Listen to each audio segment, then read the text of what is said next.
Ask मुफ्ती तारिक मसूद। मोहम्मद बशर Azamgarh India से। मदरसों में जो बच्चों की इतनी पिटाई की जाती है, क्या ये सही है?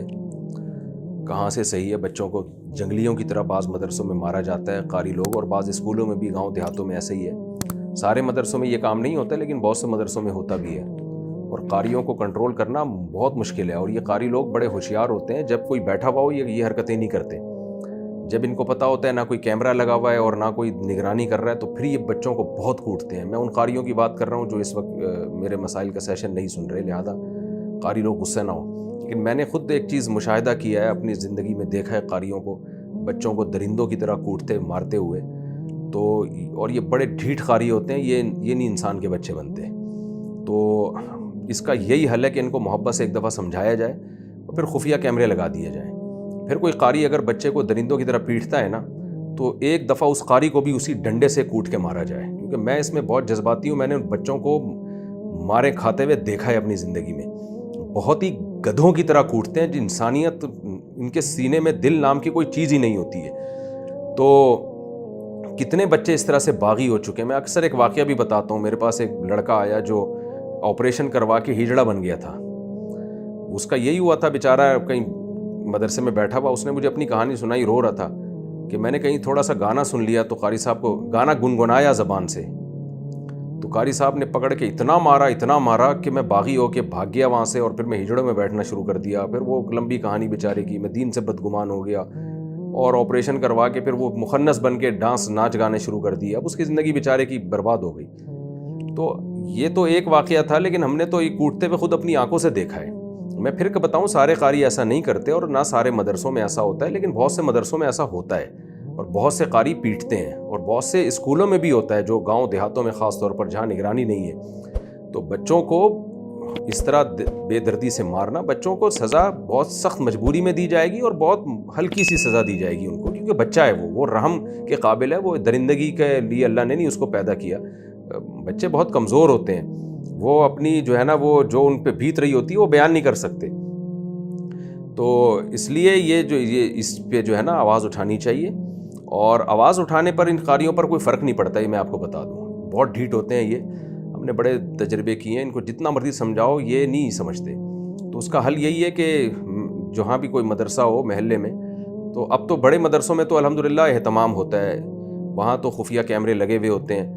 तो वो वहाँ तो कारी लोग ये हरकतें करते नहीं हैं, अगर उनको करें तो उनको पकड़ के निकाल दिया जाता है। लेकिन बहुत सारे मदरसे ऐसे हैं जहाँ ये कैमरा सिस्टम नहीं है, या मुहतमिम ही जल्लाद होता है, उसको इससे कोई फ़र्क ही नहीं पड़ता। तो वहाँ बच्चों को बहुत ज़्यादा मारा जाता है, बहुत ही दरिंदों की तरह कूटा जाता है। तो महल्ले वालों की भी जिम्मेदारी है, उनके इलाके में कोई मदरसा हो तो एक दफ़ा मोहब्बत से समझा दें, नहीं आता तो फिर खुफिया कैमरे लगाएँ और फिर उसको बाकायदा देखें। कोई कंप्लेन आती है, फिर देखें कि वाकई मारा है या नहीं है। अगर मारा है ना दरिंदों की तरह, बहुत बेतहाशा मारते हैं, तो फिर उस कारी साहब को भी उसी तरह से तबीयत से कूटा जाए या उसको FIR कटाई जाए उसके खिलाफ।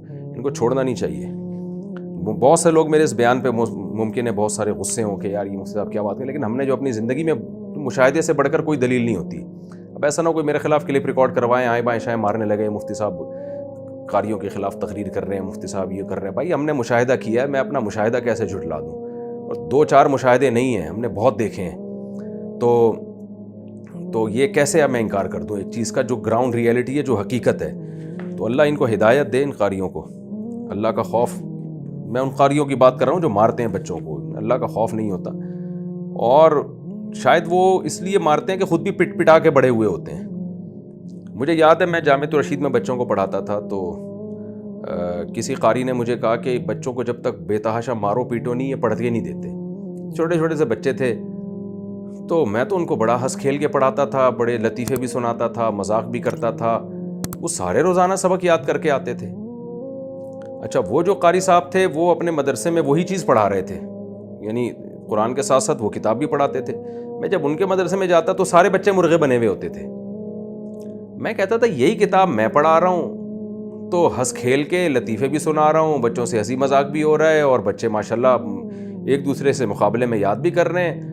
और आप कहते हो कि वो कहते हैं यार ये तो पढ़ नहीं सकते। सारे बच्चों को मुर्गा बनाया हुआ था उन्होंने। तो मैंने कहा, वो कहते हैं इसके बगैर होता नहीं है। मैंने कहा कैसे हो, हम कैसे कर रहे हैं? تو یہ نا بعض لوگوں نے اپنے دماغ میں یہ بات بٹھا لی ہے کہ بچے کو جب تک جنگلیوں کی طرح کوٹیں گے نہیں تو وہ پڑھے گا نہیں. تو کچھ بچے ہوتے ہیں جن پہ تھوڑی سی سختی کرنی پڑتی ہے, وہ ٹھیک ہے, تھوڑی بہت سختی تو ہمارے مذہب نے بھی حکم دیا ہے. کوئی شرارتی بچہ ہے تو تھوڑی سی اس کو تعدیباً ہلکی پھلکی اس کو پنشمنٹ دی جا سکتی ہے, لیکن ہلکی پھلکی ہو, بچے کی باڈی کو دیکھ کر کہ یہ تحمل بھی ہے یا نہیں ہے. اور ویسے بھی بچوں کی تو شرارتوں کی عمر ہوتی ہے, اس پہ ایک دم اتنا بوجھ ڈال دینا, اس کو 100% ہی سیدھا کرنے کی کوشش کرنا, یہ تو ویسے بھی غلط ہے. تو کوئی عمر تھوڑی نکلی جا رہی ہے, اس کی پوری زندگی پڑی ہوئی ہے. ابھی تھوڑا سا شرارتیں کر لے گا, کل پڑھ لے گا. ہم نے بہت سے ایسے دیکھے ہیں بچپن میں شرارتیں کھیلتے کودتے, بعد میں بہت اچھا پڑھ لیے وہ. اور اگر مار کے اس کو درندہ بنا دیا تو وہ تو کسی کام کا نہیں رہے گا. تو اس لیے وہ میں دیکھتا تھا ان کو کہ وہ ان کے سارے بچے روزانہ مرغا بنے ہوئے ہوتے تھے.